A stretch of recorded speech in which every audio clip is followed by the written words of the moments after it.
Hi, thanks so much for joining us. I'm Bob Cooper, the president of Elite, and I know that most of you I have met. You're either a part of our team members here, you're one of our clients, so the fact that you're willing to give up your time and spend it with us is an absolute honor.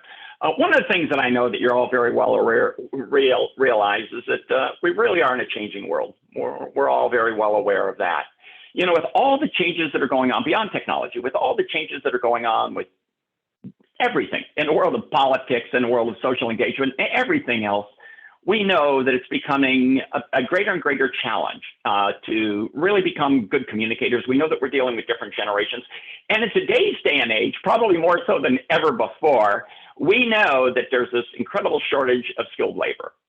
So what we need to do as employers is we need to be really, really, really good at recruiting 24/7, right?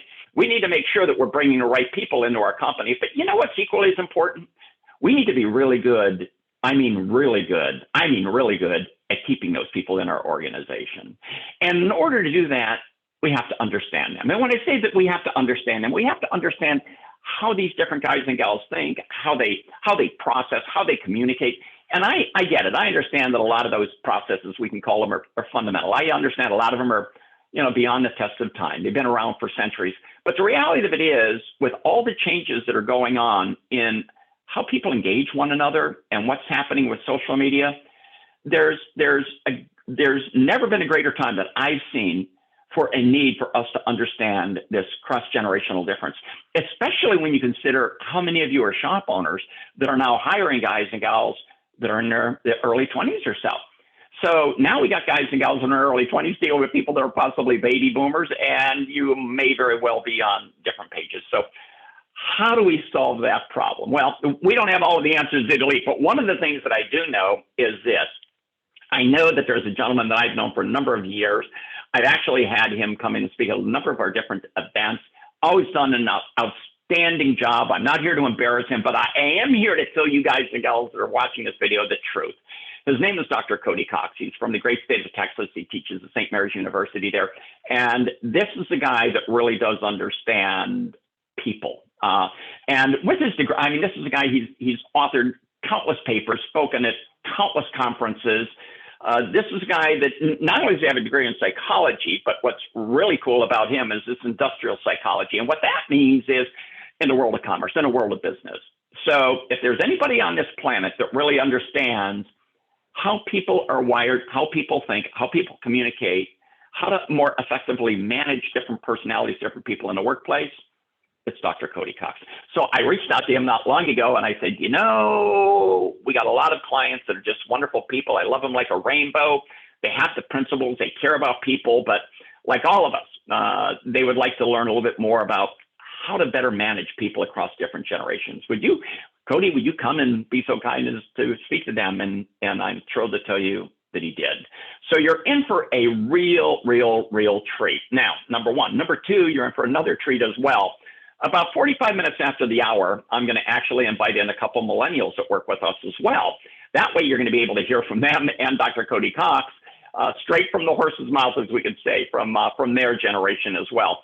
And then what we're going to do at the top of the hour, 60 minutes into this session, we're going to then break free from those two millennials, and we're going to have a Q&A session where each and every one of you are going to be able to send in your questions. So this is what I'm going to ask that you do. Number one, take a lot of notes. All right, please take a lot of notes. Number two, be prepared to ask questions of Dr. Cox. All that you'll need to do is type them into the chat field. You'll see a chat field over on your screen somewhere. Click on that little guy. When you send in your question, it's only going to come to Dr. Cox and myself. It won't go to anybody else. We'll take a look at the questions and I'll position those. I'll read those to Cody Cox when the time allows. Number three, the other thing that I'm going to ask that you do is sit back and enjoy, because this is going to be recorded and it's going to be put on the Client Resource Center for you. That way you're going to be able to take a look at it and review it again at a later date. So with all of that said, what I would like to do next is I would like to welcome my dear friend and the wonderful Dr. Cody Cox. Cody, thanks for joining us today. Thank you, Bob. Thank you so much for having me. It's my pleasure to be here to talk about generational differences. It's one of my favorite topics as a researcher, something I really like exploring. As a teacher, it's something I like seeing with my students every semester. Again, it's my pleasure also to know Bob, and I've worked with Bob for several years now. Meeting him was a transformational experience for me. I learned a lot as a teacher, as a consultant, working with him, and I'm grateful every day that I know him. So, but it's a pleasure to be with you today to talk about this topic. I will note that I tend to talk kind of quickly, so I'm going to try to make sure I speak very slowly, but if I'm speaking too fast, if I brush past a topic you want to hear more about, please don't hesitate to let me know. Texans have a stereotype of talking slowly, and I tend to talk in the opposite. For some reason, I talk very quickly. So if I speed past something you want to hear in greater depth, don't hesitate to let me know. Okay, so today, I want to talk about generational differences in the workplace and what we can anticipate. I really want to focus on what we can anticipate about the next generation coming into the workplace, what I'm going to call Generation Z. As we start this topic, I want to stress that it's important to define these terms and to know what we're talking about when we talk about these different generations. You may be familiar with generation terminology already. If you're not, the generations as we have in the workplace right now, we tend to term the silent generation of people born before 1945 who are still in the workplace, still with us. Baby boomers who were born between 1946 and 1964. Interestingly, the baby boomers are the only generation defined by the United States Census. That's the only generation we have a firm, fixed name for and age range for. All the other generations kind of vary depending on which article you're reading or which author you're researching. What I'm going to call Generation X followed the baby boomers. They were born between about 1965 and 1980. And then the millennials, or sometimes they're called Generation Y, was born between 1981 and 1996. Millennials are the most common generation in the workplace today, the one we talk about a lot. There's a lot of stereotypes about them as well. The Generation Z is the one we're starting to see in the workplace. My students and my classes are now Generation Z. They're the generation following the millennials, and we don't know as much about them, but we're starting to see some interesting trends that we'll talk about, and I think trends that can be useful for you as an employer to think about. So as I was mentioning, when we think about these different generations, the theory behind generational differences is that we all grow up in these different times. And during the times when we grow up, we're exposed to different historical events. And those events shape us in different ways. And baby boomers grew up during the Cold War, during the advent of computers, during the Vietnam War. And all those events kind of shaped a lot of the perceptions baby boomers have about the place they work. One thing that we think about with baby boomers is that they grew up in a world in which corporations existed for long periods of time, hired people and kept people for long periods of time, and they developed a real strong sense of loyalty to their organization. And so given the economic prosperity they saw, given the environment they saw, they kind of grew up with that sense of loyalty to their company. My generation, Generation X, grew up during the Reagan era, during when we saw the fall of the Soviet Union. We saw AIDS become a very large social epidemic. And we grew up kind of a time of cynicism where we weren't, organizations started the process of downsizing as a strategy. We couldn't rely on our companies as much to take care of us. Both of our parents had to work to make ends meet. And so we kind of grew up feeling like we were on our own, a little bit more disconnected than our generations did. Millennials, born between, again, 1980 to 1996 or so, grew up during, right in the fallout of the World Trade Center attacks, so during a high security period, during a rapid technological advancement. And so they saw all kinds of technology emerge. And they also saw an economy that stuttered when they came of age. And so they saw a lot of their friends moving back in with their parents. So millennials, we have the perception at least, kind of had to do things on their own. They became very entrepreneurial. They became very interested in starting their own business, kind of wanted to do things their own way compared to other generations before them. That's the idea of generational differences anyway, that we all experience historical context growing up that kind of shape our perceptions of the workplace. Again, today, the largest population in the workforce are millennials. So we think millennials are most people in the workplace are millennials, even though we still have the presence of Generation X and baby boomers and the silent generation as well. So there are more millennials in the workforce today than any of the other generations. What's really interesting is if we look around the world, if we look at China, there's actually more millennials in China than there are working age people in the United States and Western Europe combined. And so when we think about all the interest people have in China and the Chinese market, it's because there's an enormous population of people there with a lot of spending power. And so while American millennials are interested to talk about, United States millennials are interested to talk about, Chinese millennials are the real focus of a lot of companies because that's an enormous market that the people are very, very interested in. And there's actually more Chinese millennials than there are working age people in the United States and Western Europe combined. So it's an enormous population of people with a lot of spending power. But as I was mentioning, my generation, Generation X, we were briefly the dominant generation in the workforce from about 2014 or so, as baby boomers declined and as millennials took off. Baby boomers were the dominant generation until about 2010, 2011. For a very brief period, Generation X took over, and now, of course, it's millennials again. And it'll be millennials for the foreseeable future. So most people in the workplace are millennials today. Again, I have the stereotype of millennials as being my students in their 18, 20-year-olds, but actually millennials are more in their 40s now, or late in their 30s. So millennials are grown up, and millennials have moved into their position as being the kind of dominant generation in the workforce. So I'm going to talk today a lot about what we know from empirical research and survey research, and this kind of what we know from science of generational differences. And I think how I think that can help you in making decisions for hiring and recruiting and in managing people in your workplace. But I also want to talk a little bit about just briefly about the stereotypes we have about different generations as well. Like, if you've heard anything about different generations, you probably have heard about different stereotypes we have and different expectations we have. And there's a lot of people who make kind of broad statements about people about different generations. Like, for example, people often talk about millennials as being job jumpers, that they're not loyal to an organization, that they come and they leave pretty quickly. And for baby boomers, we often talk about them as being unable to use technology, and that they can't adapt, they can't learn, and they have this real deficit when it comes to new tech. And we also have this perception that different generations want something different. And there's a lot of consultants who will tell you, you need to radically change everything you do to appeal to this new generation.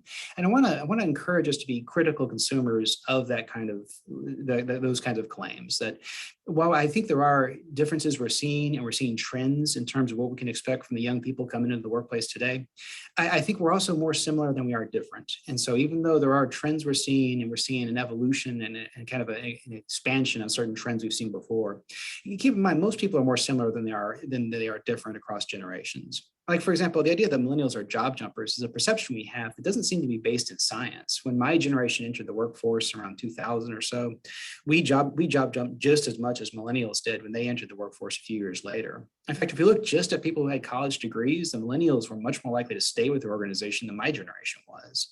And so we had this perception, this stereotype, that millennials were jumping around, millennials were entitled, that millennials didn't want to stick with the company very long.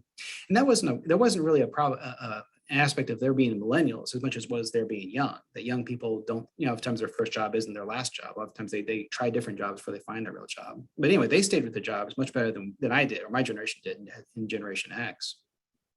Likewise, the idea that baby boomers aren't tech savvy isn't supported by the literature either. Older individuals, baby boomers, are really able to adapt to new technology, and they've embraced new technology at similar rates to other generations.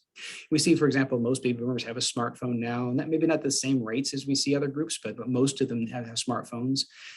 We see them as using laptops and desktops and tablets. And so even though we have the perception that baby boomers resist technology, it actually seems to go the other way. In fact, one of my favorite statistics, one study they did found that when we think about being at the dinner table and who's on their smartphone at the dinner table, that for about 38% of people, younger people do that, but for Generation X, it's like 45%. And for baby boomers, actually 52%. That baby boomers are the generation most likely to be scrolling through their cell phone at the dinner table compared to the other generations. So in general, even though we have the perception that the baby boomers can't use technology, they seem to have adapted to technology really well. There is one caveat to that we'll talk about in a moment. But in general, millennials, they're just as loyal to their companies as anybody else is. Baby boomers just as good at technology as anybody else is. And when we ask people what they want from work, generations tend to say the same thing. People want to be treated ethically. They want to know that their place they work is fair and will treat them fairly. They want a transparent workplace that shares information with them, that will tell them the things they need to know and give them the information they need. And they want dependable work. They want work that's consistent and dependable over time. And there's slight variations in that, but in general, across generations, people tend to want the same thing. In fact, one study by Deloitte looked at the same question. They said, when we look at baby boomers and Generation X and millennials, what do they want from the workplace? And things that come up over and over again. They want the opportunity to develop and train, and they want the opportunity to have a work-life balance. And some things kind of floated up, salaries floated up for millennials and baby boomers, good working conditions for Generation X. But in terms of what all generations want, you could satisfy them with the same stuff. Give them a chance to develop and train and learn their craft, to build skills at the workplace, and also to have their work life and their home life, to balance their work responsibilities and their home responsibilities. Regardless of the generation, they'll be pretty happy. And so we can think about some things that new generations may want and expect, but in general, most people want the same things in the workplace. And so whenever anyone tells you you got to radically change what you're doing to satisfy this new generation, I wouldn't put much stock in that. I would say, pretty much people want the same things. But that said, there are some differences we can talk about too.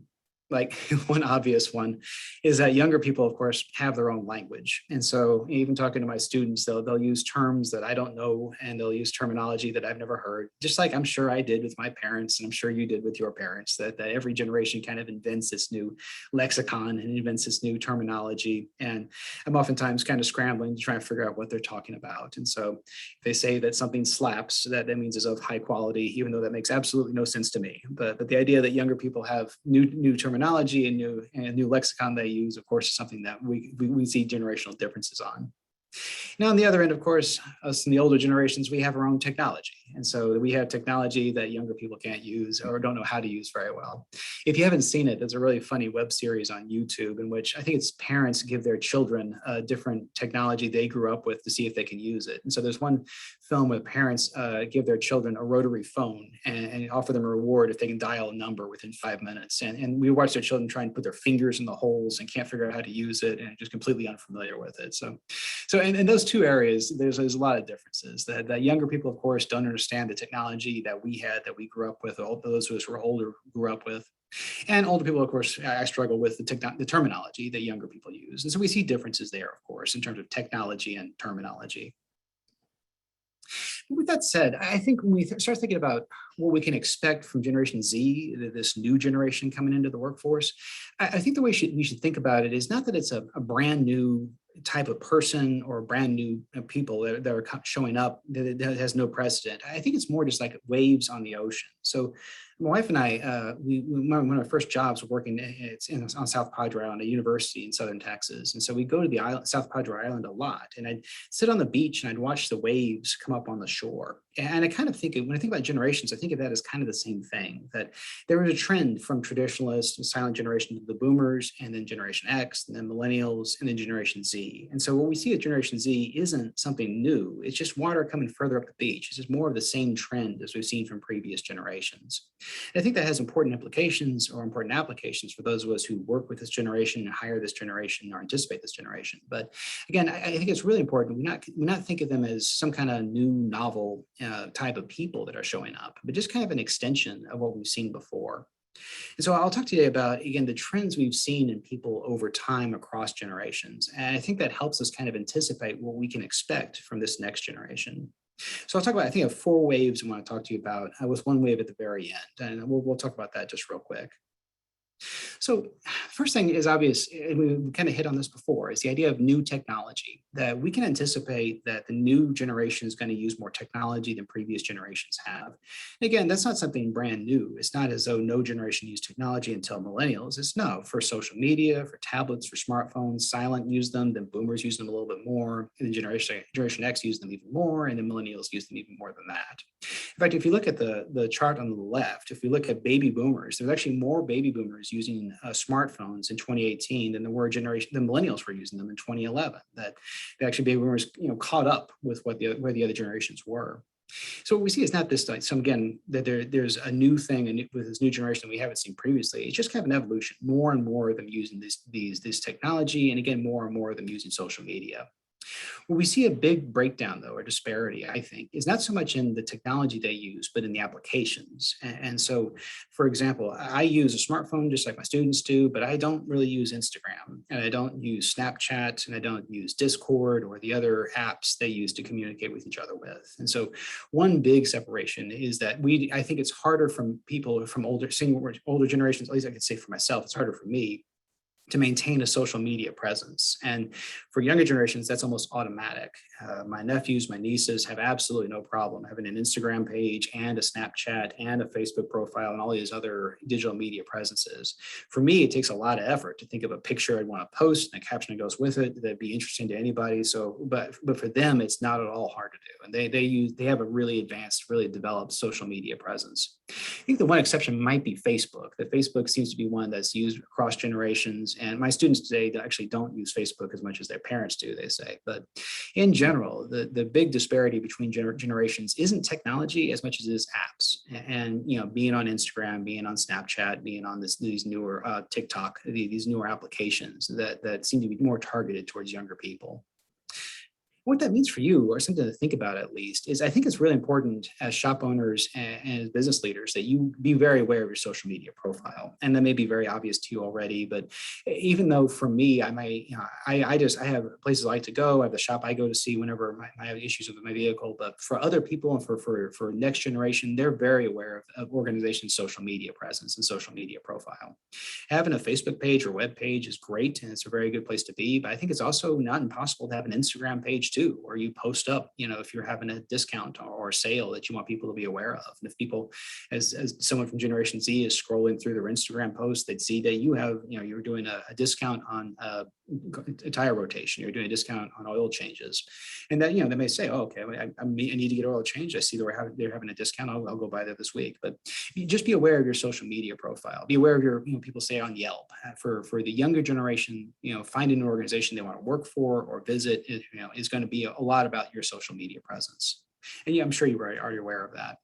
I think the thing I want to say that you may not be as aware of is don't be aware of your applicants or your employees' social media presence. You don't want to follow them. Have a good one for yourself and your company, but don't follow them. If people apply to your job, don't look them up. In organizational research, we've done a lot of studies trying to say, okay, if I look at your Facebook profile or your Instagram feed or your Snapchat presence, can I discern your personality traits? Can I discern if you're a good worker or not? Can I decide if you're conscientious or not based on what people post? And what we have found is you cannot. We haven't been able to actually identify good employees from bad employees based on the social media presence. And to me, that makes sense, because I think when people post things online, they're posting things not of who they are, but of who they want other people to think they are. The people aren't genuine online. People post, the life they want other people to think they have online. But what's dangerous is if, as an employer, you're looking at people's social media profiles, you might discover information that makes it harder for them to work there, or you might discover information about an applicant that you shouldn't know about a job applicant. And so our advice is generally stay off of your applicants' social media profiles and stay off of your employees' social media profiles. You don't want to know. Let that be a separate thing from the workspace.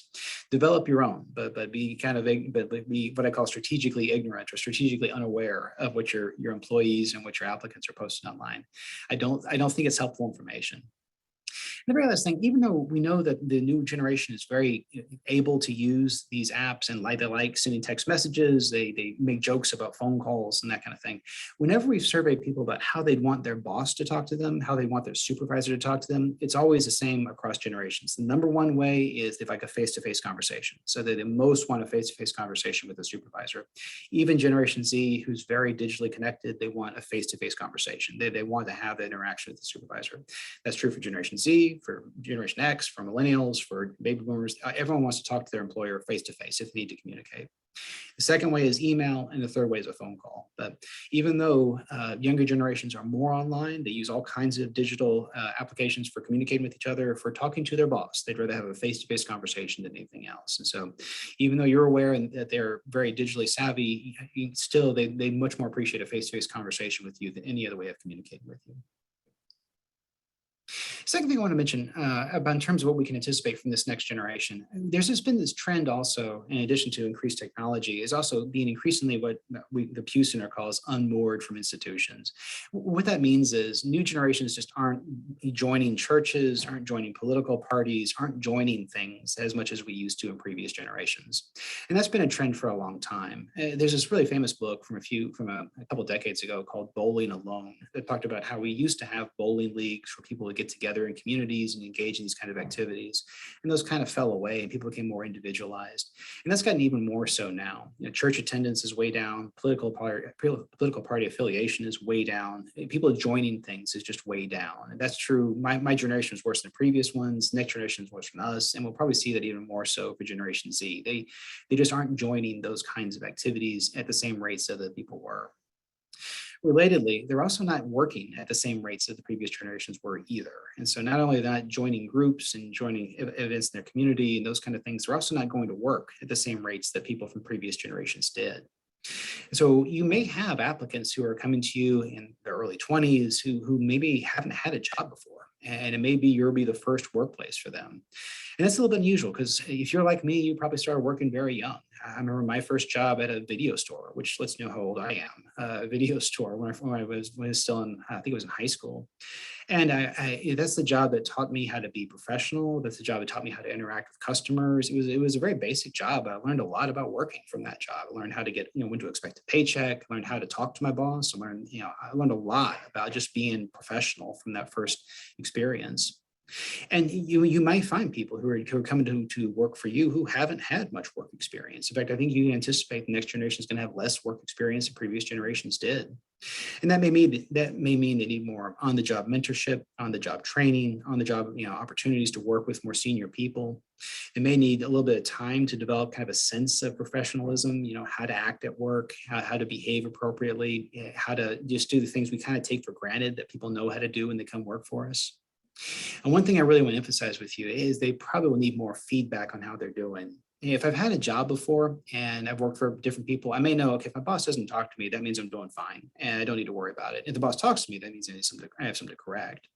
But if it's my first job and I don't have a lot of experience, then I may be dying to know, how am I doing? Am I doing okay? I may not know yet that I don't need to, I may not need that. I may need that feedback more than I would normally.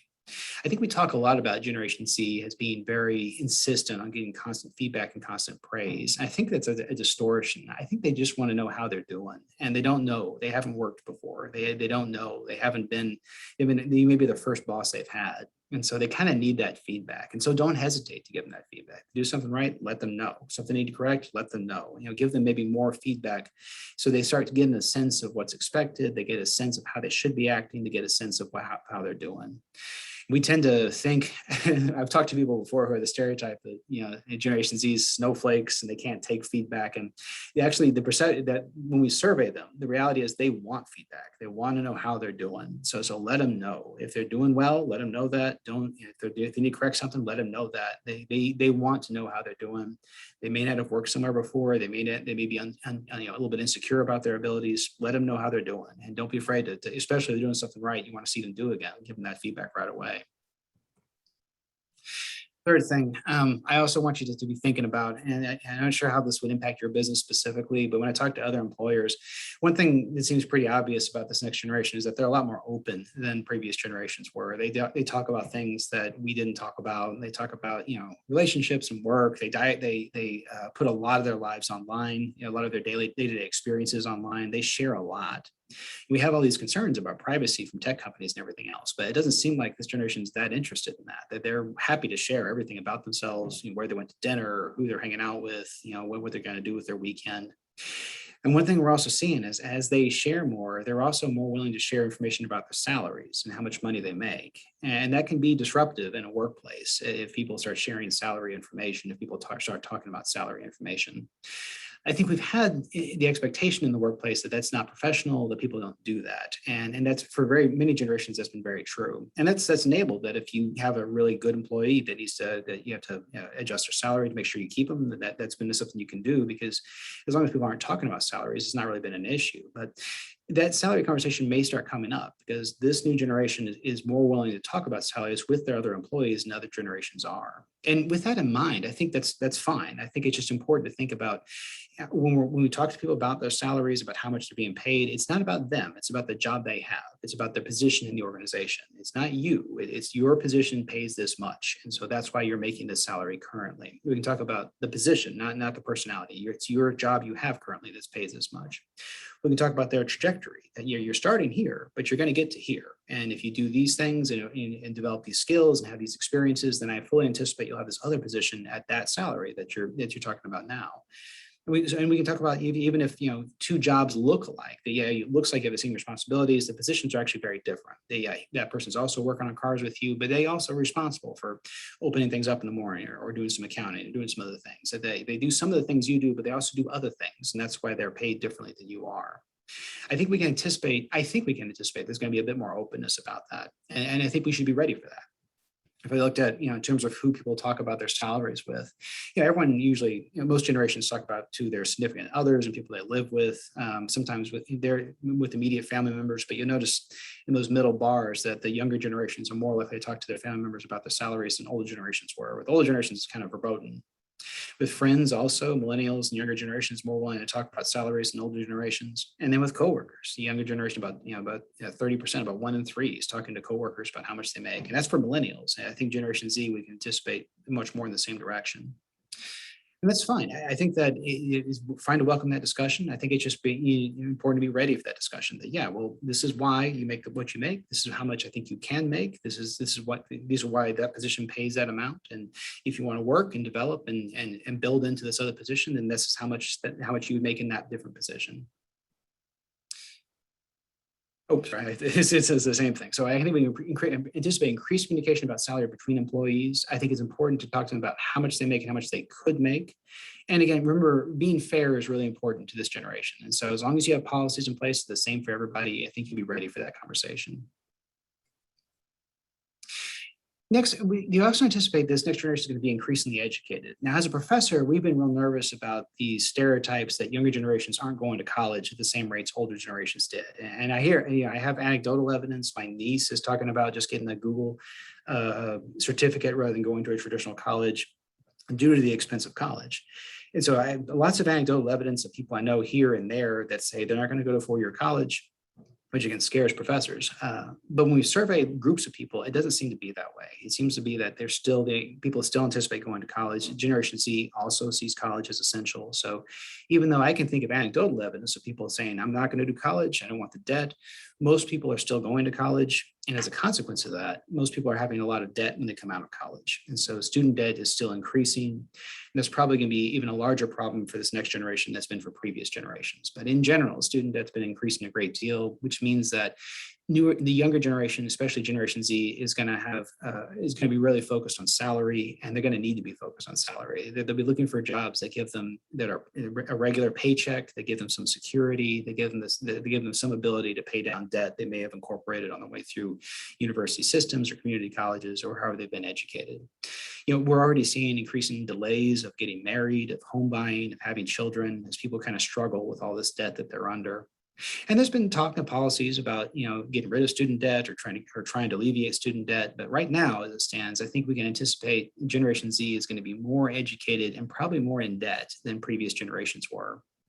And what that could also mean is that they're going to need to be working several jobs. They may work for you during regular hours and work and have some kind of a side gig on the side as well, just because they're going to have all this debt they're facing, they're trying to dig their way out of. So again, I think we can anticipate a more educated generation, but I also think we anticipate a generation that's going to have a lot of financial insecurity, and they're going to be looking for work that gives them regular work. It's a predictable, a secure job that they can take some sense of security in. And what that means for you, as I think about it, is from the research we've done on people having more than one job or having a side gig, as we talk about it, maybe they work for you during the day, but they also, when they go home, they make something that they sell online, or they work for you during the day, but they have some kind of a side hustle they do to make some extra money. Well, for people who really like their side hustle, sometimes it's a way to express themselves artistically. Sometimes it's a way to use skills they have. Sometimes people can actually have a lot of self-expression and get a lot of meaning out of their side gig as well. And it seems like most people who have more than one job, actually the second job improves their performance in the first job, that they see their first job as being centrally important to their survival and getting by. And the side gig doesn't seem to take away from that. And so I think you can anticipate you're going to have employees who have maybe more than one job, but I don't think that's necessarily bad. I think that having a second job may give them a sense to have a job where they maybe have a little more autonomy. They can do things their own way. It can be a passion project that they're really enjoying themselves in, and it makes their regular job something they also really enjoy. So it seems to, at least so far, the evidence we have seems to indicate that the side job actually makes their performance on their regular job better, at least from what we've seen so far. I also think this generation is going to be really salary focused, and so they're going to be looking for jobs that that pay well and are secure. And I think, working a shop is a very secure job. There's a lot of other jobs that may go away to artificial intelligence. There are other jobs that may go away to other kinds of technology. But I think we're always going to need to have cars on the road. We're always going to need to have a place I can go in my neighborhood when my car isn't working. We're always going to need to have those people we can interact with who can interact with people, with live people. So I think knowing that as technology changes, as we see some jobs getting phased out, as technology advances, I don't think that your jobs are at risk of that. And I think that may be something this new generation is very concerned about. If I get this training, if I'm in this job, can I be certain this job's still going to be here? And I think so. So that may be something to think about as well. But they're going to be very salary focused, very security focused. Millennials were very willing to start their own business and follow a passion project. I think Generation Z is going to be much more realistic, much more looking for security in a job, and much more working for a sustaining salary in a job.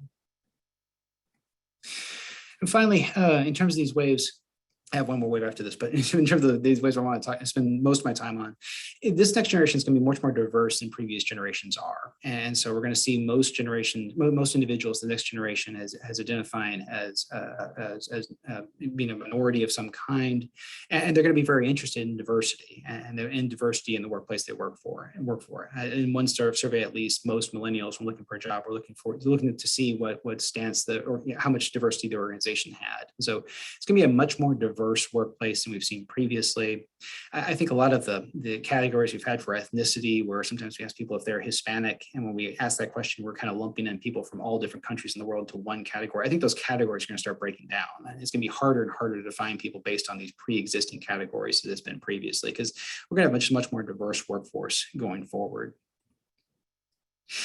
One thing that I think at me and my Generation X, that I sometimes struggle with a little bit is understanding there's going to be Generation Z is going to be much more open to the idea of different gender options, different people with different gender identification.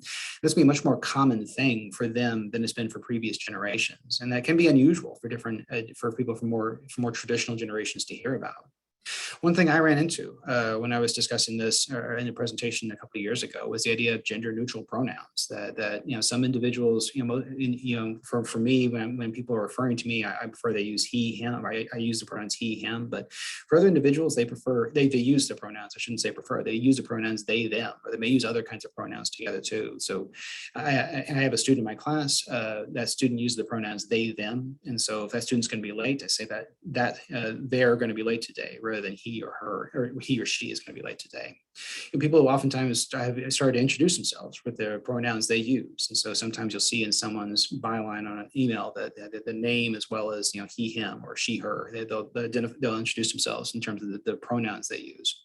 For me, that was very unusual. That was something that I hadn't really thought about. That was something that I hadn't really encountered before. But it's something that from people from other areas of the country probably encounter all the time and kind of take for granted. And it's just a very accepted way of interacting with each other. I think it's important, as we start thinking about this next generation, that we take an interest in how this next generation thinks about themselves, conceptualize themselves. They're going to be a very different, and their identities will be very important to them.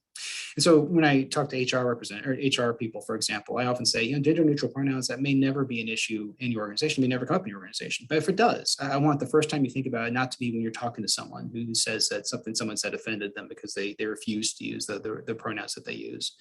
And so, so I think it's something to be aware of, and something to take an active interest in, is how diverse this next generation is going to be, and how we can kind of navigate that effectively.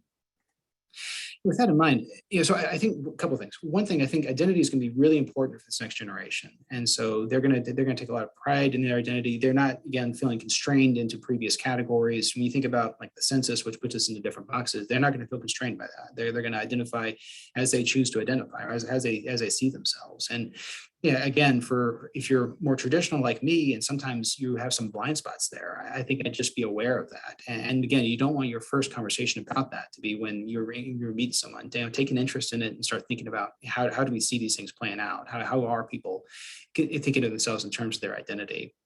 Be aware of things like gender neutral pronouns, and conscious of names people use, and how we can kind of accommodate that. It's not hard. It's not very hard. Honestly, if I can learn someone's name, I can learn the pronouns they use as well. It's just it doesn't take much, and it has a really big impact on the employees we have.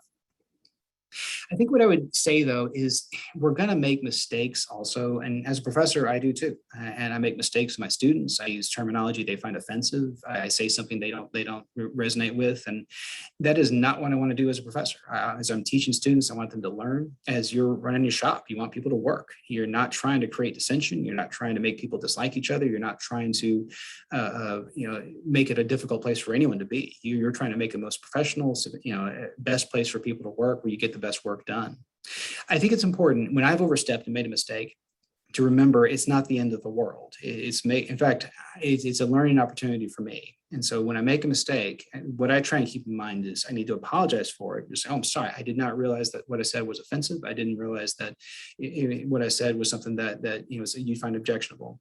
Learn about it. Okay, I've learned that this person uses those pronouns. I need to incorporate that, and then let it go. Because for me, sometimes I feel like if someone tells me I did something insensitive, then that becomes something that's hard for me to forget about. But I need to let it go. And so I say, okay, I'm not going to harp on this forever. I said something someone found offensive. I apologize for it. I learned what I do differently next time, and then I'm moving on to the next thing. Because I can't spend all of my time reflecting on this or going back to revisit this. I just need to apologize, learn what I need to do differently, and then move on. And then give that person time to maybe think about their person time. But for me, not to get too caught up in that. We're going to make mistakes. It's going to be a very diverse population of people coming.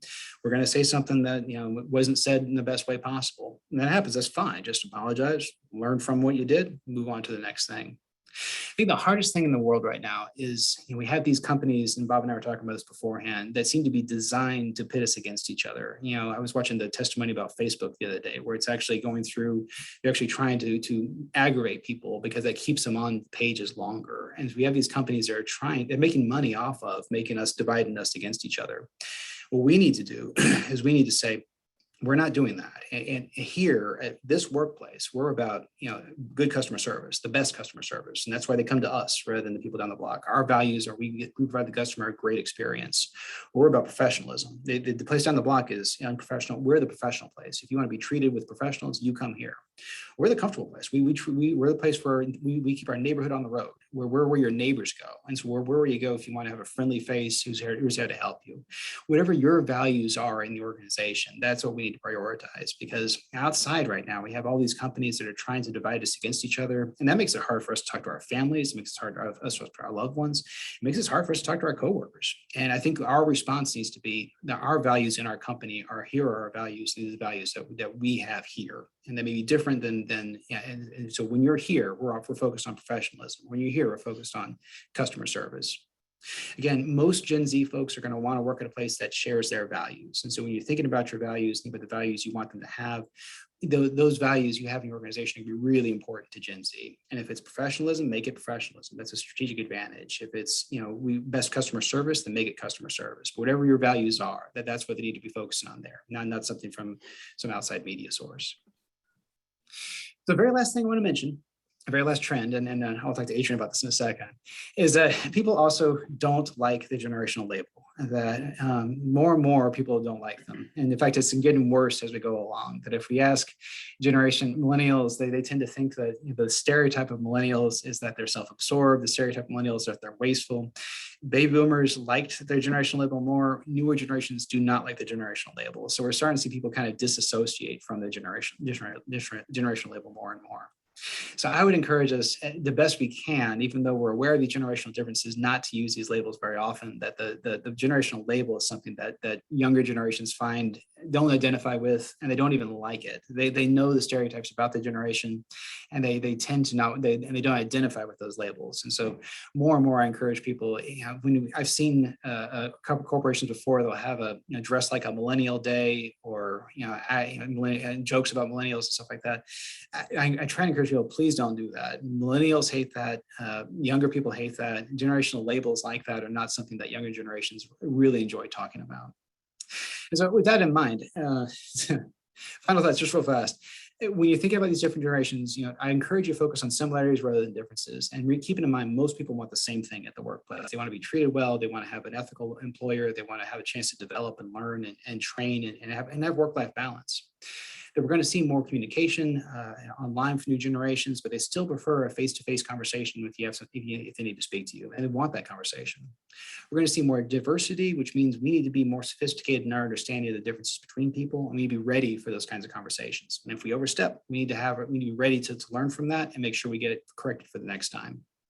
We're going to see we're going to see generations with more debt perhaps, and maybe less job experiences also. So we need to have those things in place we need so they can be trained up and in the place for it to be successful in the workplace. And we can probably anticipate more openness, especially around kind of salary issues. And so be ready for those conversations as well. And finally, again, I think people are increasingly disliking being identified with the generational label. So we need to be ready for that as well. So with that in mind, let me stop sharing for just a moment and welcome Adrian and Trisha with us. And thank you both for representing your entire generation. No, I'm sorry. I want to ask you a couple of questions about what I've talked about today in terms of generational differences and just get your feedback. And again, if you completely disagree with something I said, that is 100% fine, but I kind of want to get your perception. So the first thing I want to ask you about, I don't know if you've heard about stereotypes about your generation or but what do you think the stereotypes about your generation are, and how are you different, would you say, from those stereotypes? And as you're speaking, I'm going to mute myself so I don't accidentally interrupt you. Adrian, do you want to go first? Sure. I'd say I feel like the main stereotype is like tech savviness, just because we've kind of been raised around technology more so than any other generation.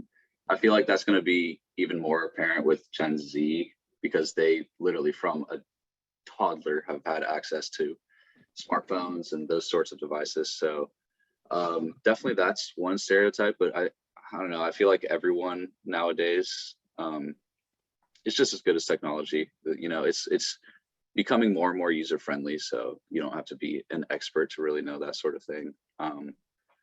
But yeah, I feel like that's definitely a main one. Bouncing around jobs too, I feel like that's a big one too. I guess we'll have to see with Gen Z, because they're just entering the workforce. That might be a different thing, because I would argue that they have a shorter attention span than us, just because of the, you know, mass amount of instant gratification that they get from social media nowadays and stuff. So I don't know, we'll see about that, but I do feel like millennials are closer to the older generations than Gen Z is to millennials. Yeah. Oh, go ahead, Cody. Oh, Trisha, go ahead. I was going to say, what stereotypes do you see? And I want to ask you both about how do you think you're different with those stereotypes too?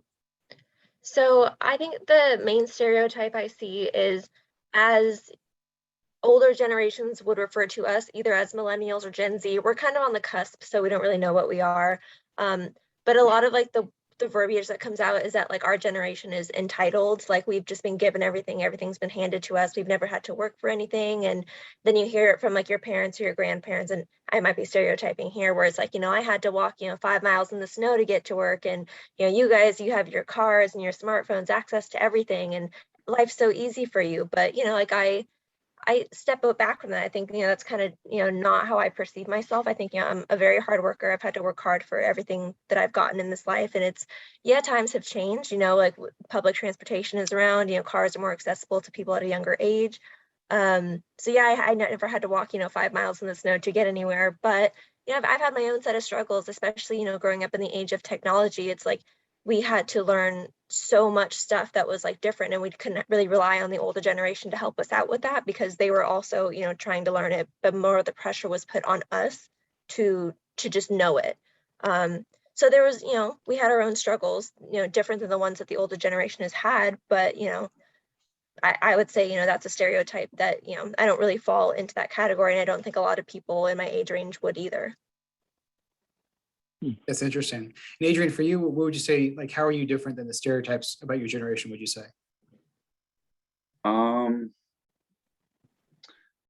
mean, I do agree with what Trisha's saying, that, a stereotype is that we have it easier, but especially like us personally, kind of just getting into the workforce, especially nowadays, with like the COVID thing, like, I don't think it can get much harder than to get into the workforce than that, like, I know there was crazy things that have happened in the past too, but yeah, I feel like that's a stereotype that's not accurate. That's a good point. Yeah, I think COVID's going to really affect your generation. It affects all of us, of course, but I think your generation in particular, Yeah. it's going to be really, really hard to recover from that. I was talking a little while ago about gender neutral pronouns. Do either of you know people who use gender neutral pronouns? For me, that's been, I'm Generation X. That was kind of a blind spot I had, was that I didn't realize, and now I have students who tell me the pronouns they use. Has that been in your experience too? Yeah. Yeah, I know a handful of people who use they, them pronouns. And, it's always kind of tricky at first to, when you're referring to somebody who used to use different pronouns to kind of correct yourself. But I think it's really important to make that correction and not just kind of, brush it aside as, oh, it's not that important, because that's how somebody perceives themselves. And, you don't want to offend anybody. Like if somebody were to misgender me, for example, like I identify as she, her, but if somebody were to refer to me as he, him, I would be like, what, that's kind of ridiculous. That offends me in a way. So if somebody asks me to refer to them in a certain pronoun, it's, of course, yes, 100% I'll do that, just out of respect. Why would I want to offend you if, I don't have to? Yeah, no, I agree. I'm friends with some people who have different pronouns, and I think the big thing is that you just, got to give effort into respecting them, because a lot of people will not give that effort. And even though they may not intend on it, like, it's disrespectful. Yeah, I was making that case earlier too, and I think it doesn't take that much effort to learn someone's name and then to learn the pronoun they use. But again, for me, I wasn't even aware. I should be aware of that, and it took me a probably a ridiculous long time to realize that my students were using different pronouns than I was using with them. We talked a little bit about the digital presence as well, and for organizations too. I'm under the impression that your generation is going to, when you look for a place to work, the digital presence of the organization is going to be really important. And if they're online, and you might look at their Instagram feed, or you might look at their Facebook page too. How important is the digital presence of an organization to you? And to, again, I hate to ask you to speak for your friends, but to people of your generation, would you say? I think it builds credibility, it's just like being able to access it, especially on multiple social media. Like, so there's like LinkedIn, Facebook, Instagram, Twitter, all those things. Like Trisha knows, because she does marketing. So she's like in charge of those accounts. She definitely knows about how that can like reach a huge audience potentially. And yeah, it builds credibility for your company.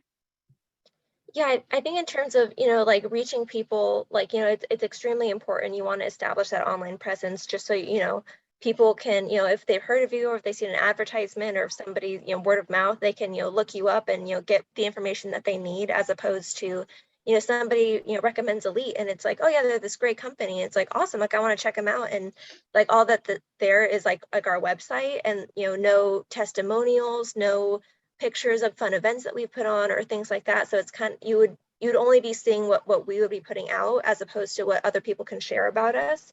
And I think that's where, a lot of like people who are looking for jobs specifically, that's what they want in looking for a company. Because I know, like, let's say if you're looking for a job and, the only thing you can find is like their website, and it's like, okay, like this seems like a good company, but what's behind closed doors? Like, how are they like on a personal level? Like, how do they interact with others? Do they do community work? Like, what kind of goes on? So when, a company or a shop or whatever, they have that social presence. So I'm applying for a job at Henry's Automotive, and I see that, they're active on Instagram, and like they volunteered at a 4K, and like they do all this cool stuff like for their community. Or even just aside from that, it's like, here's pictures of people in their shop, and, just people at work. It puts a human element into it. And that's why I think that social media and all the digital stuff is just really important these days. Yeah, it was interesting. I feel like people from my generation, it's a lot of effort to do social media. Like I was joking that Instagram's hard for me because I never think I have an interesting picture to post, but it takes more effort to do it. And I also don't see the significance of it. But I think that's a real generational divide, that seeing the digital presence is really important for younger generations compared to older generations. And it may seem like effort, but it really pays off in terms of attracting attention of job applicants, as well as, of course, customers. Related to that, just to follow up, and not only for places you would go, but, and I know you all have amazing jobs at an amazing company, but for your friends who look for jobs, what do they look for in an organization? What are they looking for at a place they're going to work? Well, what kinds of things do you think are important in the job search for people, I hate to say of your generation, but of like your friends? I think being valued is probably the most important. A lot of times people that are younger that just enter the workforce are often overlooked by their older superiors, I guess, and their ideas are undervalued. But if a company will like take you in and value your ideas and give you like a purpose, that I feel like that's the most important part of the job. Yeah, I want to, piggyback onto what Adrian says, is like just being valued is so important, because there's so many, before I worked at Italy, there was a lot of jobs I applied for that I was very much qualified for. These were entry-level jobs, and it's like I even wouldn't get the courtesy of like a response, or if it was like, we're looking for more qualified candidates, and it's like, this is an entry-level job, how am I not qualified? And it made me just feel like the work that I had put in college and all of my work experience like didn't really matter. So like, I know like my friends that like are looking for jobs too, it's not just pay, we're definitely looking for, what like should be higher than like what's currently out there right now. I think, I don't know what the minimum wage is or whatnot, but when you compare that to like the rise in cost of student loans, it's just like you're talking about, a lot of people have to get second jobs, and work-life balance is a really important thing for a lot of, me and my friends. So if you want to have work-life balance and you also have to have two jobs, it's so hard to juggle that. It's like, okay, well, this one job I have great work-life balance, but then I have to Uber on the weekends to try and just keep up with these student loans and just rent and all these expenses that just kind of pile up. So I would say there's like an equal like necessity for like a good salary, a good work-life balance, so that like that we don't have to get a second job, because that takes away from that work-life balance. I was speaking before about, you mentioned college, it looks like from surveys that the younger generations are going to keep going to college at the same rates, even though anecdotally, you hear every now and then this person says they're not going to do that, or different people say no. But do you feel like the next generation is going to be attending college at the same rates, or do you feel like you're going to see less college attendance and then less student debt for the next generation? I personally think we're probably going to see a decline in people who go to college, just because of how expensive it's getting. It's continuously rising. There's talk of debt relief, debt forgiveness, things like that, but it's never really been put into place. And this has been not since the current administration. This has been decades prior, where this has just always been an issue. And I think people are kind of starting to see that trend now of why should I go and get like a degree that puts me $100,000 in debt when the only job I can get once I graduate is gonna, pay me, very like a minimal wage, and I won't be able to pay off this debt for 10 years. And you made the point of touching on people are delaying like life events, like being homeowners and starting families and doing all that. And it's I'm in that boat as well. It's like like me and like my like current boyfriend, like we want to buy a house, and it's just like, well, like we both have great jobs, but like because of the way everything is and has been, and loans and everything that ties into it, it's maybe like our parents' generation, like, my parents were like, oh, we bought a house when we were like 23, and it was, 1,500 square feet, and it only cost me like, like 2 years salary or whatever it was. And I'm like, yeah, that's not the case anymore. Like the housing market is a whole thing in itself. And when you're trying to connect that to like the workforce, like the work environment, like there is a very stark difference, I think, in terms of, what people get paid compensation wise, and how much you need to, pay monthly for a mortgage, and how expensive mortgages are these days. So it's like, unless you have a really well-paying job, it's, it's almost impossible to, buy a house in your 20s, which is, should be the kind of standard, I think. It's like, you graduate, you get a good job, you fall in love with somebody, you buy a house, you get married, and it's like, that has to get pushed off for a decade now, just because of how messed up the housing situation is and the student loan situation is. Yeah, I agree that the cost of living is definitely way outgrowing the average salary nowadays. But also in regards to college education, I feel like nowadays when you're trying to find a job, having a bachelor's degree is kind of like the floor. Like in the past, if you had a bachelor's degree out of college, like instantly you have a good job, like right away that sets you apart from everyone else. But nowadays it's just becoming more and more common. So I feel like people are more inclined or feel more pressure to need to go to college to get a bachelor's degree because they're not going to get a job without it. Like people will instantly just write you off because so many people have them now. So while the cost of living is going up, I feel like more people are going to be going into college because, like I said, you're not going to be able to get a job. That's an interesting point. And I would agree with that too, actually. Let me ask you one quick question. Do either of you have a cable box? I actually do, but I Oh, live do at you? my parents' house, so that's Oh. kind of, I wouldn't pay for it myself. If I move out, I'm just going to use Hulu and Netflix. I don't need cable. Yes, that's one big difference is that all of my students watch YouTube videos and don't get any of my references to TV shows, except for The Office. One last question I want to ask you. So when you think about managing younger generations in the workplace, or Generation Z in the workplace, or millennials, what advice would you have for potential employers? I feel like giving them more freedom to voice their opinions in the workplace is huge. You know, not seeing them as just an employee. It's just like a number. Seeing them as like a potential piece to the company that could help you grow. You know, take their opinions into consideration. And yeah, I mean that's what everyone wants to. You know, at all generations, but especially this one. Yeah, I would agree with Adrian there. It's definitely an important factor. I would also say, for employers to keep up with the trends. If I know one of the big things that it's like, since the pandemic started, I know it's not plausible for a lot of companies, but like to do partially remote work or fully remote work. And now that people came back to the office full time, a lot of people were just quitting because they didn't want to go back to the office for 5 days a week. So I think that definitely depends on the situation, but like listen to your employees. Like if they want to do like half of the work from home and half of it like in the shop or the office, like negotiate, see like, okay, like that's doable, like let's work with it, or that's not doable and this is why. But again, just listen, listen to suggestions they have and don't just blow them off as being entitled kids, because we're not, we're smart, we're educated, and we're the workforce now.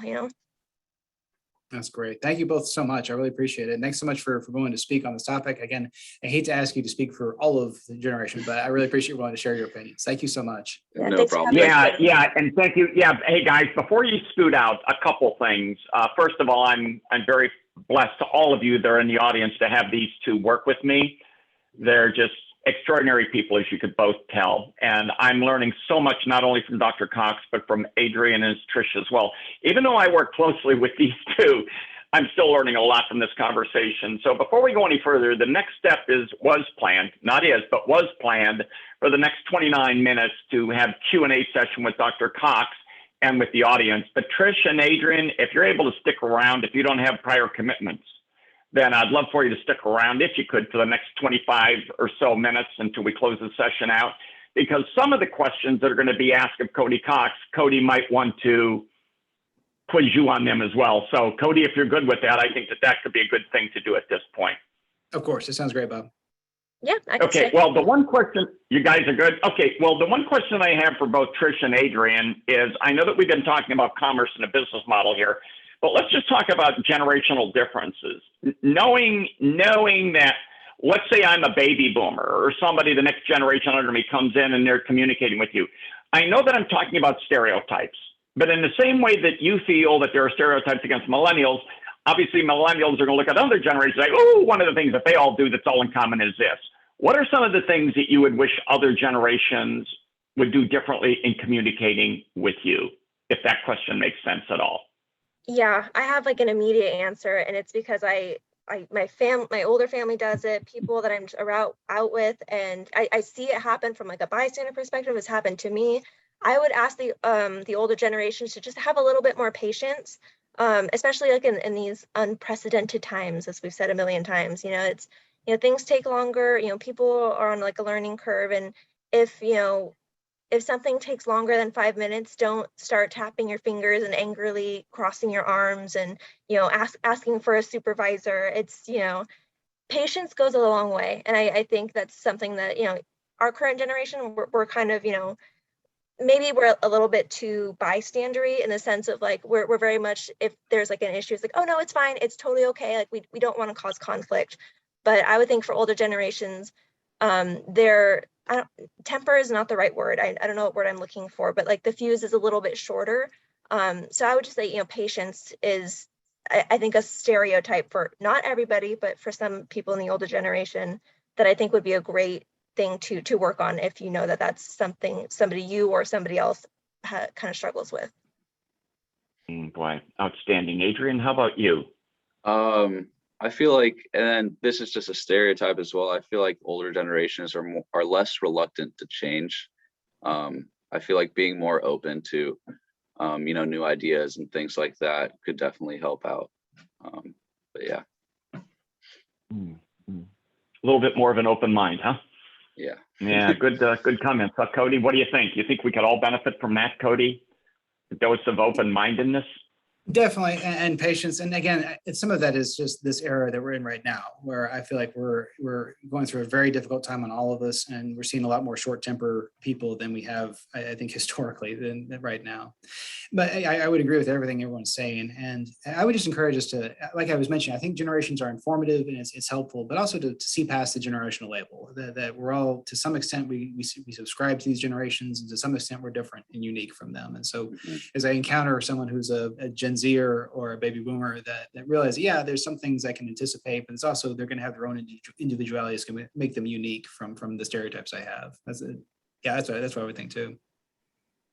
Outstanding. Well, why don't we do this? Let's dig into some of the questions. Cody, I'm going to go through them and I'll be firing them off at you. And then you could get our other panelists involved as you would like to see fit. The one question says, I like to give feedback. However, does it always have to be face-to-face? I sometimes give it through a text, and I have seen good response from that. So, yeah, I think that makes sense to me, and I think that it's useful, especially if you're going to send a lot of feedback, or if you see something and you want to get rewarded right away. One thing we know about feedback is the sooner it follows the act you want to reinforce, the better. And so if you see something, you hear about something, you want to send a message right away, I think that's great. And so I would agree with that in terms of using that also. I just don't want us to lose touch with face-to-face. I think that sometimes we can be too much sending an email when a conversation would work, or sending a text when you're just down the hall and I can come and tell you something. I think that it's important we don't lose face-to-face in addition to the other. But I'm not sure in terms of sending like immediate feedback, or if I just want to send a quick note, hey, I saw you do a great job the other day. I think that's really great to do too. Adrian, your thoughts? Yeah, I agree with that. It's definitely super helpful sometimes. But yeah, like Cody said, texting or going through email definitely loses that personal touch that you can only have in person. So, sometimes if you really need it to be genuine and heartfelt, you can't really convey that through text as well as you can in person. So, while I do think it's very beneficial and very helpful, again, in person is always ideal. Yeah, there you go. Trish, what about you? Any comments on that? Yeah, I completely agree with Adrian, and Cody. We don't want to lose that face-to-face, but if it's, we're on our phones all the time. So if I got like a text from Bob that's like, great work on the marketing campaign, I'd be like, oh, thanks. Like that's nice. But however, like Adrian was saying, sometimes it is easy to misconstrue meaning or like the compassion through verbiage in email or text. And I know that's where like some people use emojis and smiley faces, and I do this all the time. So like if somebody replies to me and like they don't use any emojis or smiley faces, or sometimes even just like a period mark at the end of a sentence in a text comes off as rude. Not rude, but like I feel like they're mad at me. So there's this huge divide, I know, between like how we convey ourselves via text and via like in person. But again, that's a generational thing. So I think, don't lose that in-person thing, because if your employees are our age and if you send them a text that just says thanks for the great job period, and in your mind you're just like thanks for the great job, but they're going to read it as like thanks for the great job, and it's like what did I do wrong? So it's, don't lose the face-to-face, but if it's a quick thing, it's never bad. Just to piggyback real fast. Yeah, but I agree with Trisha on using emojis, but be careful with emojis. Some of them have different meanings I wasn't aware of, and so I would just the smiley face and stick to that one. So it's important to use them. I agree, because we lose so much of tone of voice and facial expression. We lose so much nonverbals when we text each other. We don't have any of those cues about how someone actually feels, and so I think it's important to use like exclamation marks or to be expressive, but also be cautious with emojis, because the smiley face thing is okay, but otherwise be careful. Yeah, as a business owner, and this isn't my show, this is Dr. Cox's show. You're here to learn from him, and you're here to learn actually from Adrian and Trish as well. But I got to tell you, my experience over the years, face-to-face is always number one whenever possible. There certainly is a time, and there certainly is a place where emails are going to trump face-to-face every single time, or text will trump it every single time. So there are times when you want something to be written where you really want them to be able to savor it or understand it or read it once or twice, but it's something you really need to think carefully before you just click and send, for sure. Here comes another one, Cody. It says, how critical is it for the manager of a business or an owner to learn about the employee's personal life? For baby boomers, it was more about the job. Is it true that the younger generations value personal time as much as work, maybe more? Question mark. Yeah, I know. I want to hear Adrian and Trisha's response to it too. And just to not to emphasize too much on the feedback thing, but to Nestor's point and to your point, Bob, I think, if I gave you feedback face to face and then sent an email as a follow up just to make sure I was clear about my points, that gets a really good strategy also for giving feedback. Tell you in person, but then also follow up. Here are the things we talked about as kind of an email, just to kind of make sure there's a record of it and they can see all the points that are made. In this, I agree. I think there is at least a stereotype that for baby boomers that going to work was, I put all my personal life at home and I come to work and I'm an interchangeable part as anybody else. And I think some of that's evolved with our understanding of work, that the idea that, yeah, workplaces used to be kind of interchangeable. I get rid of this person, this other person takes their place. And so we don't have really room for personal lives, personal differences, and those kind of things.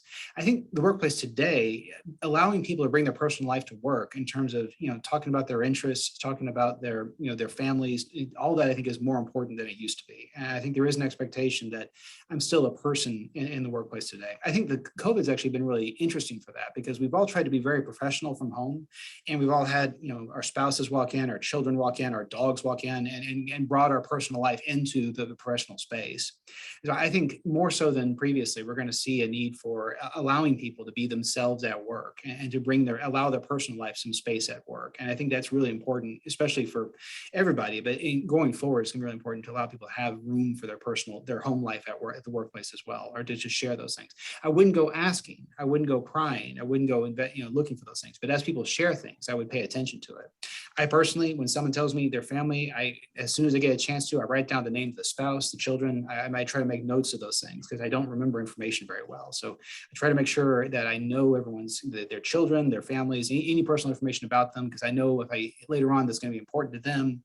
If I want to manage them as best I can, I need to know that information about them. If I'm talking to them later and I'm like, oh, your wife, what's her name? That's not as good as if I can say, oh, your wife, Katrina, how is she doing? And I can bring in that personal information, showing them that I care about them as well as supervising them. But anyway, Adrian, what would you say? Yeah, I think you pretty much hit the nail on the head right there, Cody. I think that it's really important that you have a personal relationship with the people that you work with, and then that whole thing you said about not prying, that's really important too, though, because you gotta value your space. At the end of the day, you are just working together, but having that personal relationship does make working with each other way more pleasant. So yeah, I definitely value that. Yeah, I completely agree with what both you said. I think, without prying, that's definitely something you don't want to do. But at the same time, being able to express, your individuality and things that that make you happy, or what you did on the weekend. It's like, I did something so exciting, or like, I bought a car, you guys, do you want to see pictures, or things like that, where it's like you're not just rolling into work and then you clock in and you're doing your job and it's just office small talk, like, hi, the weather is nice today, isn't it? Because it feels very stiff, choked up. It's just like you don't want to go into a work environment where you can't feel free to talk. I don't want to necessarily talk about yourself, because you don't want to overdo it, But you want to be able to, like share your wins with your team, like especially if you want to have like a good team environment. Make that space available for people to, share what they want to share. Adrian and Tricia, I was making the point earlier that employers should absolutely not go on the social media of their employees or their applicants. Like, we make you feel weird if we make your friends feel weird if their supervisors or bosses were on their social media pages. I was advising stay away from that and work on the business social media page, but do not follow or pay any attention to your applicants or your employees' social media pages. Yeah, I'd agree. Okay. Yeah, I think we were taught from like a young age, like when we were in middle school, high school, when social media was becoming a thing. It was like, don't ever post anything on social media that you wouldn't want your future employers to see, and that like always stuck with me. So like I've never like overshared on social media. I would never post anything that I wouldn't want like my own father to see, for example. So it's very everything I have out there. So it's like, Bob, if you wanted to see my Instagram, like it's totally fine. But I do think that that's probably a line that you don't want to cross in case people are, posting about, here's an Instagram story from a party they went to this weekend. And, I know a ton of my friends who, they'll have, 8 minutes worth of like 30-second stories of, a bar they went to. And you don't really want your employer seeing that, but, you want your friends to see what a good time you're having. So I would say, stay away from your employees' social media. Cody, to your point and Adrian's point and Trisha's point, and in the sense of all transparency, everybody that applies for a position with this company, if I look at an application, I go, this is the person that I may be interested in. The first thing that I do is I go and search them out in social media. And the reason that I do that is because my time is so valuable. I don't want to be chasing the wrong rabbit. And I can't even begin to tell you how many times I looked at resumes and I thought this person has star stuff that we're looking for. And I look at their Facebook page as an example, and I go, you got to be kidding. I mean, the vileness, the hatred that I see them posting, and I say, you know what?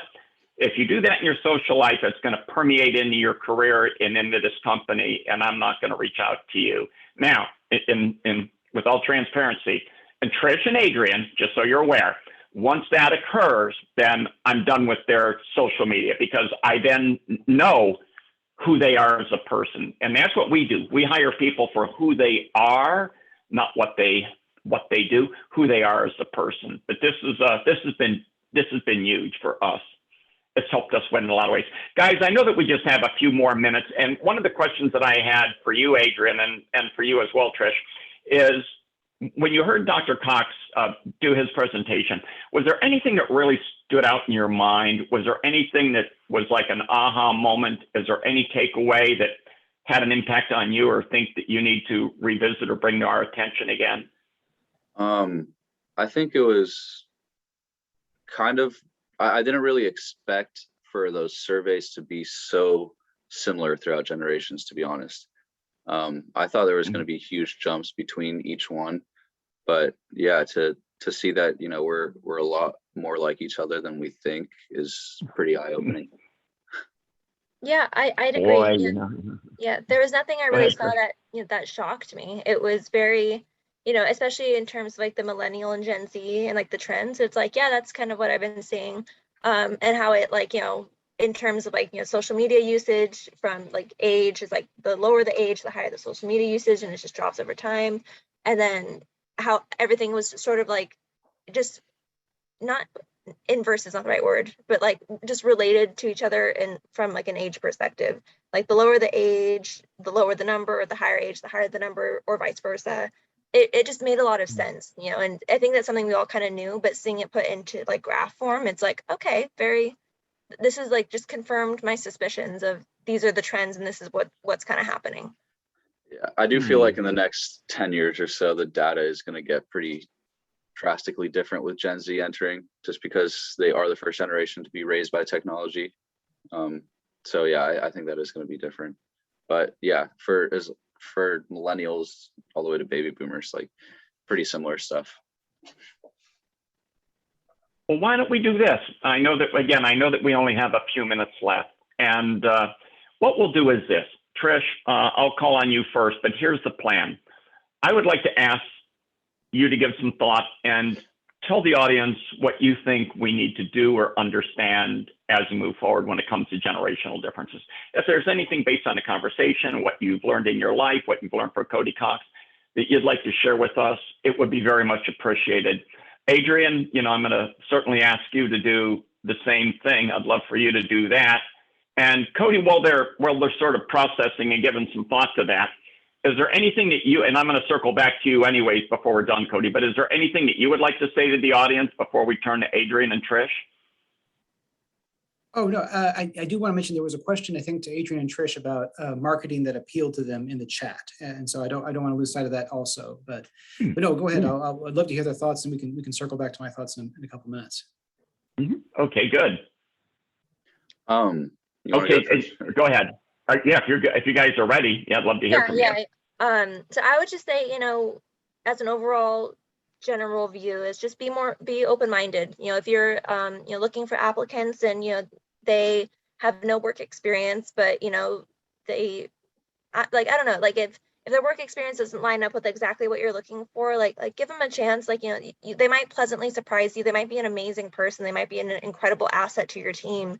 There was a lot of, in case you didn't know this, I graduated with a degree in biology, and I applied for so many places just to do entry-level biology work, just to get my foot in the door, and just to, label Petri dishes and pipette liquid into tubes, very simple stuff that I could have done in middle school. And, they said I wasn't qualified enough. And it brought me down a peg that it was, I spent 5 years getting this degree. It made me feel less valued, as, my education wasn't valued. I wasn't valued as a person. I wasn't deserving of any, additional time to ask me what I've learned, in school, or for these qualifications that you need. Because I feel like if they did ask me, I would be able to, blow them out of the water with the things that I knew. But then it got to a point where I was like, I don't actually want to work in this field. It grew off of me, and I was like, I want to work more with people instead of in a laboratory. And that's, where I actually found Bob. It was just for an office support role, and I was just I have very little office experience, but I think I'm a good fit. I know how to use Excel. I can do data entry. I'm good at making phone calls, So my skill set was really much more tailored to biology, and really not really if Bob had a pick of, people who have had 6 years of office assistants or things like that, he could have easily picked them, but he gave me a chance. He took a chance on me, and, we got to speak face to face. And I said, got my degree in biology, but I do have a little bit of experience here. I think I could do a great job. And he hired me, and look where I'm at now. I'm doing marketing, and it's just, everything just worked out so well. But that's just because he gave me a chance. He was open-minded. And so I would say, do that for your future employees too. If they don't have the exact skill set you're looking for, but, they might be a great person. They might be a great asset. You can always train them too, so keep that in mind. Yeah, I definitely agree. Yeah, definitely agree with the open-mindedness, and then open-mindedness as well in regards to change, just because things do move a lot faster nowadays with technology. So if you are too stubborn to not move with the change, then you're going to get left behind. So be open-minded with change, and then also just give an effort to respect everyone. That's just a general rule of thumb, but especially new people just starting in the workforce, young millennials and Gen Z now too. They often feel disrespected or just, not important. So if you give them that value, it'll go a long ways. How about that, Cody? Great messages, huh? Yeah, excellent. I just want to echo that, in business schools, we teach students to embrace design thinking, taking the perspective of your customer, what's your customer's experience in your organization, how can you make the customer's experience better, especially the customer's different than you, older than you, younger than you, different backgrounds than you. And we do the same thing with our employees. We need to think about how can I make those workplace experience good for them also, and realize that they're going to come in with different experiences, different backgrounds, younger than me, may have less experience than me. But how can we use that same design thinking we use to improve our customer experience with our employees also? And I think that taking that empathy and realizing these differences exist, and how can we best address those, making sure everyone feels included, and even though they're learning here, they can still contribute here. I think that's a really good message. Yeah, there you go. Well, guys and gals, look, we have one other question that popped up, and then we'll let Cody share any closing comments that he has. And then I would like to leave you with the thought before we lecture one as well. So here's a question, and this one is actually to Trish and to Adrian. And it says, I wonder what type of marketing help or recommendations you would give to them as service providers, as shop owners. In essence, what matters to you, your generation, you as an individual, when it comes to an auto repair shop? You know, what should they consider in marketing? I know that that's a really broad, endless question, but if you could share some quick thoughts. So I personally, when I'm looking for an auto shop, I'll definitely value Yelp a lot. Like I go to see all the reviews, how many reviews they have, what people are saying. Sometimes I'll filter out just the bad reviews, see like what's going on there, see if that's a valid review. And then social media presence is also another huge factor.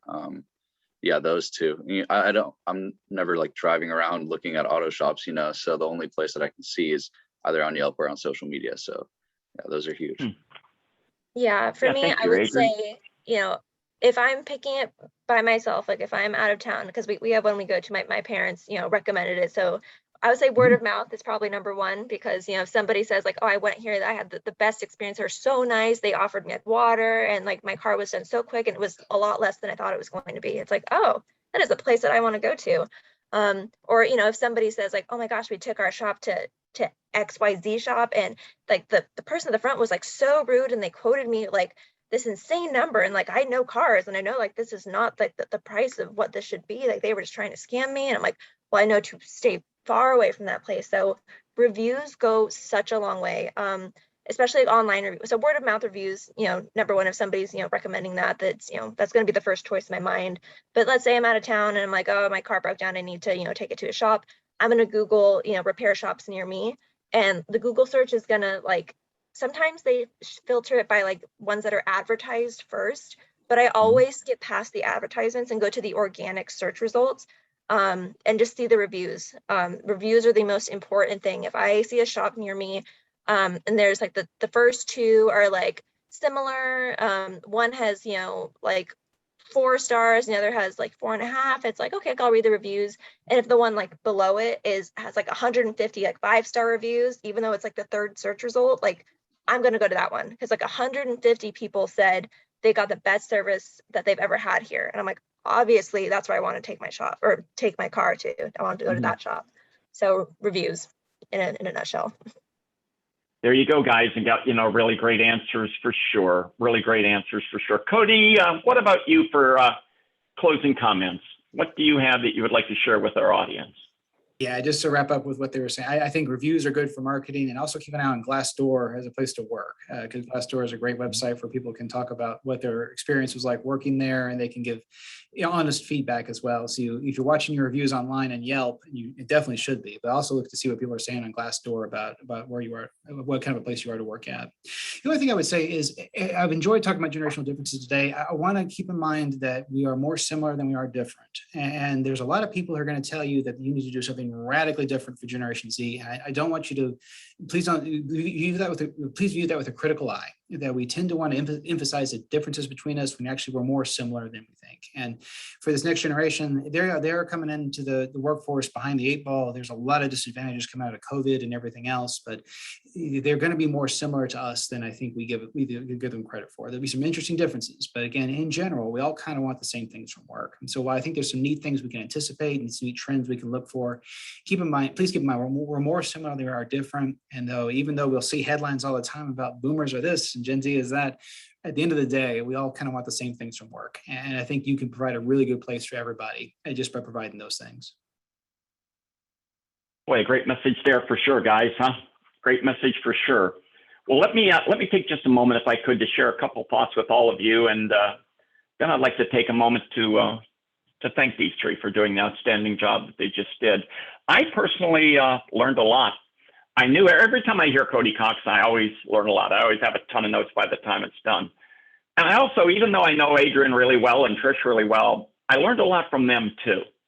And I'm going to tell you what some of my greatest takeaways are. And this is directed to those of you that are actually shop owners.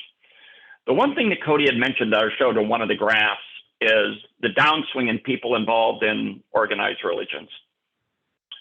He had also showed the degradation of people that are involved in specific political parties. We also know that the nuclear family is not the same as it was in the past. So if there's one thing that I found over the years that people need, it's a sense of belonging, a sense of feeling a part of something. Well, people could do that in the world of politics. People could do that in the world of spirituality. And when you think about it, what other ways can they do that? So here comes Facebook, here comes social media, and it fuels that. It feeds that need. I'm sure you'll agree with me. It gives people the ability to have a sense of belonging. But aside from that, there's a void. There's this incredible void. So I'm reminding all of you that are shop owners, and I don't want to be sounding like I'm beating the same drum or hitting you over the head with this. I have never seen a greater opportunity for you to have an apprenticeship program in place than today. You heard what Adrian said. You heard what Trish said. You heard what Cody Cox said. These people, these younger guys and gals, you know what they're looking for? An opportunity with a capital O. That's what they're looking for. They're looking to find a work-life balance. They're looking to come and work at a place with people that genuinely care about them. They want to work with people that leave politics, spirituality, and all those other things on the outside and have their own family on the inside. That's what these guys and gals are looking for. So outside of just the work opportunity that I see for you, I see you as being in a position to fill this incredible need. I could tell you when I was younger, you would have had a really hard time doing that because people couldn't turn to their families for the family effect or spirit, the family feeling. They couldn't turn to their spirituality. They could go to church every Sunday or whatever it is, or their political associates. They could do that. Those days are pretty much not gone, but those are pretty distant at this point. So how many younger guys are out there? How many millennials are out there? How many Generation Zs are going to be out there that are searching? They're searching for a place to call home. They're searching for a family, somebody they could feel a part of, somebody could say, this is what we're building. This is what we're doing together. You know what? That's you. So I believe in my heart that if you really do what you need to do by making sure that you have a mission statement well written, that you have your guiding principles in place, that you're willing to share those with the people that come and join your family, as long as those guiding principles in the mission statement aren't politically skewed or spiritually skewed, as long as they really do speak to, the wholesomeness of your company and your principles, I believe that you're going to be in a really great place to do a lot of really great things. Then you're going to be able to get these people that have star stuff that could do extraordinary things and help you do extraordinary things with your business. They're going to really look forward to coming and joining your company and working with you. I really do believe that.